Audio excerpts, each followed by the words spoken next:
Sri Lanka Dubai ಅಂತ ಆ ದಂಪತಿ ವಿದೇಶದಲ್ಲೇ ಸುತ್ತಾಡ್ತಿದ್ರು. ಹೀಗೆ ಫಾರಿನ್ ಟ್ರಿಪ್ ಮುಗಿಸ್ಕೊಂಡು ಬೆಂಗಳೂರಿಗೆ ಕಾಲಿಡ್ತಿದ್ದಂತೆ ಅದೇ ಜೋಡಿ ಲಾಕ್ ಆಗಿದೆ.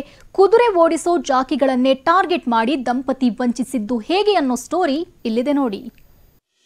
ಕುದುರೆಗಳು ಶರವೇಗದಲ್ಲಿ ಓಡ್ತಿದ್ರೆ ಕುದುರೆ ಮೇಲೆ ಬಾಜಿ ಕಟ್ಟಿದವರು ಲಕ್ಷ ಲಕ್ಷ ಹಣ ಸಿಗುತ್ತೆ ಅನ್ನೋ ಕನಸಿನಲ್ಲಿ ಇರ್ತಾರೆ.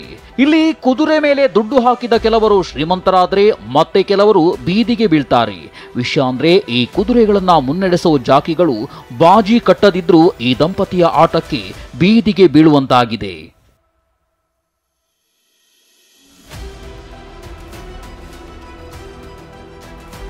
ವಿದೇಶದಲ್ಲಿ ಜಾಕಿಯಾಗುವ ಕನಸು ಬಿತ್ತಿ ದಂಪತಿ ವಂಚನೆ. ಕಂಡವರ ದುಡ್ಡಲ್ಲಿ ಹೈಫೈ ಲೈಫ್, ಕಳ್ ದಂಪತಿ ಅರೆಸ್ಟ್. ಈ ದಂಪತಿ ಹೆಸರು ಸಕ್ಲೇನ್ ಸುಲ್ತಾನ್ ಹಾಗೂ ನಿಖಾ ಸುಲ್ತಾನ್ ಅಂತ. ಬೆಂಗಳೂರಿನ ತಿಲಕ್ ನಗರ ನಿವಾಸಿಗಳು. ದಿಢೀರ್ ಶ್ರೀಮಂತರಾಗಬೇಕು ಅಂತ ಕನಸು ಕಂಡಿದ್ದ ಇದೇ ದಂಪತಿ ಅದಕ್ಕಾಗಿ ಹಿಡಿದಿದ್ದು ಮಾತ್ರ ಅಡ್ಡದಾರಿ. ಎಸ್, ವಿದೇಶಗಳಲ್ಲಿ ಕುದುರೆ ಜಾಕಿಗಳಿಗೆ ಒಳ್ಳೆಯ ಅವಕಾಶವಿದೆ. ತಿಂಗಳಿಗೆ ಲಕ್ಷ ಲಕ್ಷ ಹಣ ದುಡಿಬಹುದು ಅಂತ ಸೋಷಿಯಲ್ ಮೀಡಿಯಾದಲ್ಲಿ ಜಾಹೀರಾತು ನೀಡಿದ್ರು. ಈ ಜಾಹೀರಾತು ಕಂಡಿದ್ದೇ ತಡ ಹತ್ತಾರು ಜಾಕಿಗಳು ಈ ದಂಪತಿಯನ್ನ ಸಂಪರ್ಕಿಸಿದ್ರು.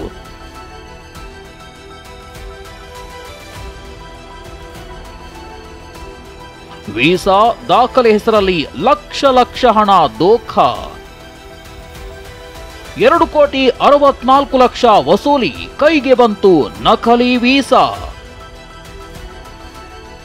ಕೆಲಸ ಕೊಡಿಸಿ ಅಂತ ತಮ್ಮ ಬಳಿ ಬರ್ತಿದ್ದವರಿಂದ ವೀಸಾ ದಾಖಲೆ ಹೆಸರಲ್ಲಿ ಲಕ್ಷ ಲಕ್ಷ ಹಣ ಪೀಕ್ತಿದ್ರು. ಹೀಗೆ 50ಕ್ಕೂ ಹೆಚ್ಚು ಜನರಿಂದ ಬರೋಬ್ಬರಿ 2,64,00,000 ಹಣ ವಸೂಲಿ ಮಾಡಿದ್ದ ದಂಪತಿ ವಿದೇಶದಲ್ಲಿ ಮೋಜು ಮಸ್ತಿ ಮಾಡ್ತಿದ್ರು. ಒಬ್ಬೊಬ್ಬರಿಂದ 8 ಲಕ್ಷದವರೆಗೂ ಹಣ ಪಡೆದವರು ನಕಲಿ ವೀಸಾ ಕೈಗಿಟ್ಟು ವಂಚನೆ ಮಾಡಿದ್ರು. ವಂಚನೆಗೊಳಗಾದವರು ಕೇಸ್ ದಾಖಲಿಸುತ್ತಿದ್ದಂತೆ ದಂಪತಿ ಲಾಕ್ ಆಗಿದ್ದಾರೆ.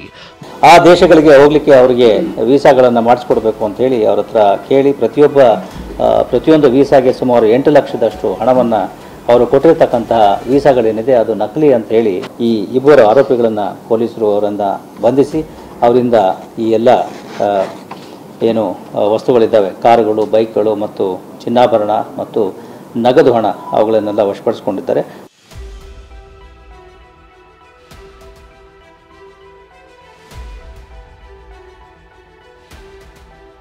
ದಂಪತಿಯನ್ನ ಬಂಧಿಸಿರೋ ಪೊಲೀಸರು 66 ಲಕ್ಷ ನಗದು, 24 ಗ್ರಾಂ ಚಿನ್ನ, 2 ಕಾರು, 2 ಬೈಕ್ಗಳನ್ನ ವಶಕ್ಕೆ ಪಡೆದಿದ್ದಾರೆ.